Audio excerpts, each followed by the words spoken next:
Hello guys, welcome back to the channel and welcome back to elite wrestling. तो guys आज इस video में हम AEW के डायनामाइट शो के बाद की AEW से जुड़ी हुई बहुत बड़ी और बहुत सारी अपडेट्स के ऊपर बात करने वाले हैं, क्योंकि गाइज हाल ही में केनी ओमेगा बन चुके हैं WWE चैंपियन। कोडी रोड्स की बेटी के अनाउंसमेंट के बाद कोडी ने हाल ही में अपने फीलिंग शेयर किए हैं और AEW और NXT की व्यूअरशिप और AEW के टॉप 5 रैंकिंग के साथ साथ आज इस वीडियो में हम जानने वाले हैं कि ब्रायन केज के हाथों एक काफी खतरनाक पावर बम खाने के बाद हाल फिलहाल में स्टिंग की कंडीशन क्या है और क्या वो सही सलामत है या नहीं। जिन सारी अपडेट्स के ऊपर आज इस वीडियो में हम बात करने वाले हैं, तो गाइज ये सब बातें जानने के लिए ये वीडियो एकदम आखिर तक देखना। और अब ज्यादा देर ना लगाते हुए चलिए वीडियो शुरू करते हैं। और गाइज सबसे पहले बात करते हैं AEW और NXT के व्यूअरशिप की। पर मैं हमेशा की तरह ही आपको इन दोनों ही शोज की इस वीक की व्यूअरशिप बताने से पहले आपको इन दोनों ही शोज की लास्ट वीक की व्यूअरशिप याद दिलाना चाहूंगा। और अगर यहाँ पर हम शुरुआत करें NXT से, तो गाइज NXT की लास्ट वीक की व्यूअरशिप थी 558 के व्यूअर्स।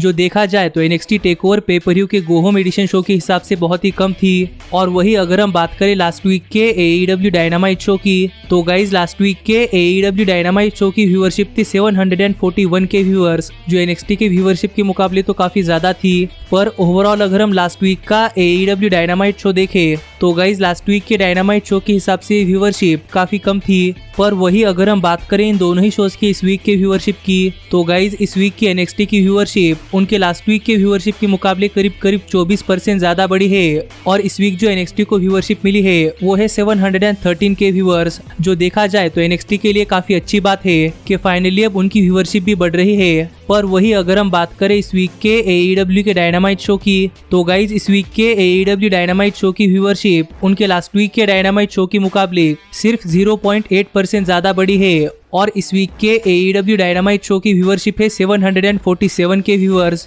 जो देखा जाए तो AEW के शो के हिसाब से बहुत ही बुरी बात है, क्योंकि अब ऐसा लगने लगा है कि प्रोबेबली AEW की व्यूअरशिप 700 से 800 के व्यूअर्स के बीच में ही अटक चुकी है। पर यहाँ पर इस स्टैट से आप समझ सकते हैं कि गाइज AEW ने फिर एक बार WWE NXT को ओवरऑल व्यूअरशिप में हरा दिया है। पर अगर यहाँ पर हम बात करें 18 to 49 एज डेमोग्राफिक की, तो गाइज 18 to 49 एज डेमोग्राफिक में AEW की व्यूअरशिप आई है 0.31 और WWE NXT की व्यूअरशिप आई है 0.16, जिससे कि आप समझ ही सकते हैं कि गाइज AEW अब तक 18 to 49 एज डेमोग्राफिक में NXT से अनडिफिटेड है। और यही थी इस वीक इन दोनों ही शोज की व्यूअरशिप। लेकिन गाइज अब हम आगे बढ़ते हैं और बात करते हैं हमारे अगले अपडेट की और जानते हैं इस हफ्ते की AEW की वीकली टॉप 5 रैंकिंग्स। तो गाइज हर वीक की तरह ही इस वीक भी AEW ने अपने वीकली टॉप 5 रैंकिंग्स निकाले हैं। और अगर यहाँ पर हम शुरुआत करें AEW की विमेंस डिवीजन से, तो गाइज AEW की विमेंस डिवीजन के टॉप 5 रैंकिंग में नंबर 5 पर आती है थंडर रोजा, नंबर 4 पर आती है सेरेना डेव,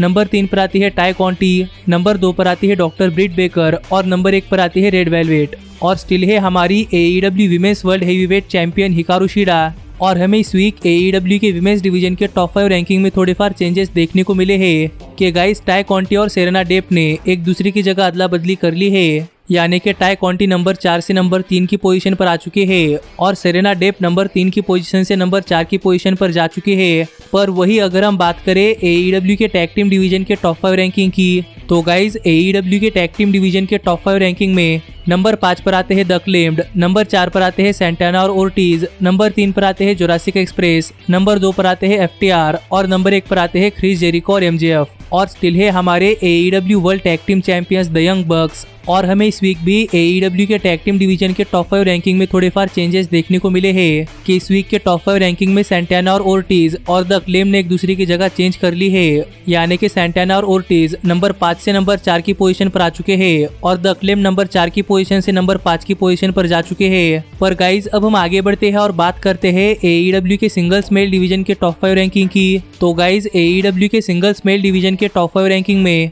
नंबर 5 पर आते हैं मीरो, नंबर 4 पर आते हैं रेफिनेक्स, नंबर 3 पर आते हैं कोडी रोड्स, नंबर 2 पर आते हैं पाक और नंबर 1 पर आते हैं जॉन मॉक्सली। और स्टिल है हमारे TNT चैंपियन डार्बी एलन और AEW world heavyweight champion Kenny Omega. और हमें इस वीक भी AEW के सिंगल्स मेल डिवीजन के टॉप 5 रैंकिंग में माइनर से चेंजेस देखने को मिले हैं कि पाक और कोडी रोड्स ने इस टॉप 5 रैंकिंग में अपनी जगह एक्सचेंज कर ली है। यानी कि पाक इस टॉप 5 रैंकिंग में नंबर 3 की पोजीशन से नंबर 2 की पोजीशन पर जा चुके हैं और कोडी रोड्स इस टॉप 5 रैंकिंग में नंबर 2 की पोजीशन से नंबर 3 की पोजीशन पर जा चुके हैं। और यही थी इस वीक की AEW की वीकली टॉप 5 रैंकिंग्स। लेकिन गाइज अब हम आगे बढ़ते हैं और बात करते हैं हमारे अगले अपडेट की और जानते हैं कि कोडी रोड्स को बेटी होने वाली है। इस न्यूज़ के ऊपर कोडी रोड्स की रिएक्शन क्या है? तो गाइज अगर आपने हमारा इस वीक का AEW के डायनामाइट शो का रिव्यू वीडियो देखा होगा तो आपको पता होगा कि इस वीक के AEW के डायनामाइट शो पर कोडी रोड्स और ब्रांडी रोड्स ने अपने बेबी का जेंडर रिवील किया था। जिस सेगमेंट से पहले हमें ब्रांडी रोड्स ये कहती हुई दिखाई दी थी कि ब्रांडी रोड्स ने कोडी रोड्स को अब तक नहीं बताया कि कोडी रोड्स को बेटा होने वाला है या फिर बेटी, जिसके चलते जब ब्रांडी रोड्स ने सबको रिवील किया कि ब्रांडी रोड्स को बेटा होने वाला है या फिर बेटी,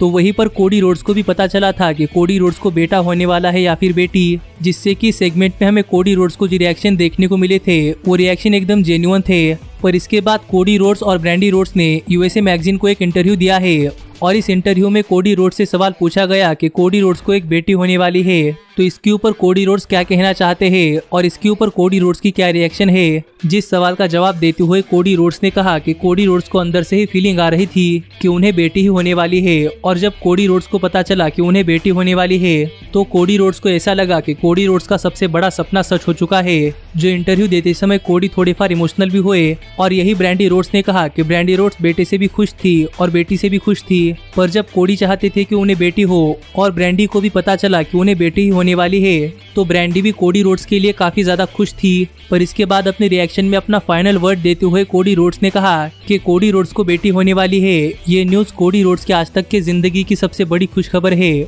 जो कुछ रिएक्शन कोडी रोड्स ने अपने बेटी के गुड न्यूज के ऊपर दिए हैं, जो मुझे लगा कि आपके साथ शेयर करने चाहिए, इसीलिए मैं ये न्यूज आपके साथ शेयर कर रहा हूँ। लेकिन गाइज अब हम आगे बढ़ते हैं और बात करते हैं हमारे अगले अपडेट की और जानते हैं कि किस तरीके से केनी ओमेगा बने WWE चैंपियन। तो गाइज आज तक आपने कहीं सुपरस्टार को पिनफॉल या फिर सबमिशन के सहारे या फिर किसी और तरीके से रेसलिंग मैच जीतकर WWE चैंपियन बनते हुए देखा होगा, और कभी कभार तो कोई सुपरस्टार एक्सीडेंटली भी WWE चैंपियन बन जाता है। जिसके एग्जांपल के तौर पर आप शेमस और जॉन सीना के बीच के मैच को ले सकते हैं कि जब इन दोनों के बीच में मैच हुआ था तो इस मैच के आखिर में दोनों ही सुपरस्टार्स को टेबल के थ्रू जाना था, पर पता नहीं क्यों लेकिन शेमस का टेबल नहीं टूटा, जिसके चलते शेमस टेबल्स मैच में जॉन सीना को हराकर WWE वर्ल्ड हेवीवेट चैंपियन बने, जो कि टोटली बाय एक्सीडेंट था। पर यह भी करने के लिए शेमस को कोई ना कोई मैच जीतना पड़ा, पर केनी ओमेगा तो बिना कोई मैच जीते ही WWE चैंपियन बन चुके हैं। क्योंकि गाइस पता नहीं कि आपने नोटिस किया या नहीं, लेकिन इस वीक के डायनामाइट शो पर जिम रॉस ने कमेंट्री करते हुए केनी ओमेगा को AEW वर्ल्ड हेवीवेट चैंपियन बुलाने के बजाय WWE चैंपियन बुलाया था।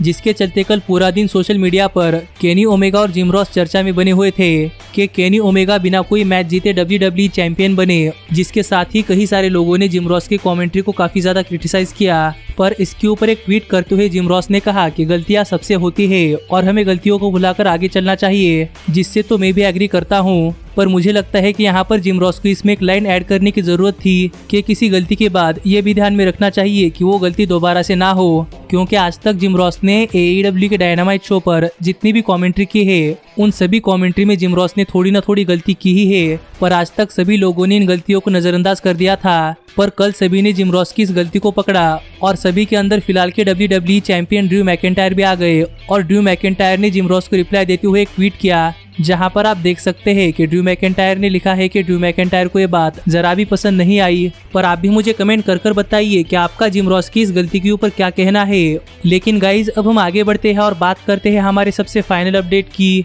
और जानते हैं कि कल के डायनामाइट शो पर ब्रायन केज के हाथों एक पावर बम खाने के बाद हाल फिलहाल में स्टिंग की हालत कैसी है। तो गाइज मैं आपको फिर एक बार कहूंगा कि अगर आपने हमारा कल का AEW के डायनामाइट शो का रिव्यू वीडियो देखा है तो आपको पता होगा कि कल के AEW के डायनामाइट शो पर ब्रायन केज और स्टिंग के सेगमेंट में स्टिंग ने ब्रायन केज के ऊपर अटैक किया था, पर इसके बाद स्टिंग के अटैक को रिवर्स कर ब्रायन केज ने स्टिंग के ऊपर एक काफी जोरदार पावर बम लगाया, जो देखा जाए तो स्टिंग के लिए काफी स्केरी मूव हो सकती थी, क्योंकि इससे पहले भी स्टिंग को एक पावर बम खाते समय ही इंजरी हो चुकी थी और उस इंजरी के चलते स्टिंग को रेसलिंग में से रिटायरमेंट लेनी पड़ी थी। पर हाल ही के डायनामाइट शो पर जब स्टिंग ने ब्रायन केज के हाथों एक पावर बम खाया तो इसके बाद सभी लोग जानना चाहते थे कि स्टिंग की हालत कैसी है या क्या स्टिंग इंजर्ड हो चुके हैं। तो गाइज मैं आपको बताना चाहूंगा कि AEW के डायनामाइट शो के बाद AEW के पोस्ट शो के ऊपर बात करते हुए टोनी शिवानी ने स्टिंग के इस सेगमेंट के ऊपर थोड़े फार और डिटेल्स दिए हैं, और यहाँ पर टोनी शिवानी ने बताया कि AEW में से किसी ने भी स्टिंग को ये पावर बम खाने के लिए फोर्स नहीं किया था, बल्कि ये स्टिंग का खुद का क्रिएटिव डिसीजन था कि स्टिंग खुद से एक बम्प लेना चाहते थे। इसीलिए स्टिंग ने कहा कि स्टिंग इस वीक के डायनामाइट शो पर एक बम्प लेना चाहते हैं और स्टिंग के इस सेगमेंट को हाँ करने के बाद ही AEW ने स्टिंग को एक पावर बम्प खाने की परमिशन दे दी। और टोनी शिवानी ने बताया कि स्टिंग रिंग के अंदर एक बम्प लेकर ये देखना चाहते थे कि क्या स्टिंग अब भी रेसल कर सकते हैं या नहीं। पर ये पावर बम्प खाने के बाद फिलहाल में स्टिंग के स्टेटस के ऊपर बात करते हुए टोनी शिवानी ने कहा कि ये पावर बम्प खाने के बाद भी स्टिंग टोटली ऑलराइट है और स्टिंग को किसी भी तरीके की कोई भी इंजरी सफर नहीं करनी पड़ी, जो देखा जाए तो काफी अच्छी न्यूज है क्योंकि हाल ही में स्टिंग और डार्बी एलन का रेवोल्यूशन पेपर-व्यू में मैच होने वाला है और इसके पहले अगर स्टिंग इंजर्ड हो जाते तो फिर AEW को इस मैच में चेंजेस करने पड़ते। पर स्टिंग एकदम ऑलराइट है, तो अब देखना पड़ेगा कि स्टिंग AEW के डायनामाइट शो पर अपना कमबैक कर ब्रायन केज और टीम टैज से अपना बदला कैसे लेते हैं। पर गाइज हमारे आज की वीडियो यही तक की थी और अब मैं मिलता हूँ आपसे अगली वीडियो में। पर तब तक stay healthy, stay happy and keep watching elite wrestling. Hey, did you like that video? Click the screen for more. And where do you think you're going? Check out our official merchandise page and to support the entire cast. And thanks so much for being the elite. The elite. The elite. What, Nick, you're not going to sing it all with me this time?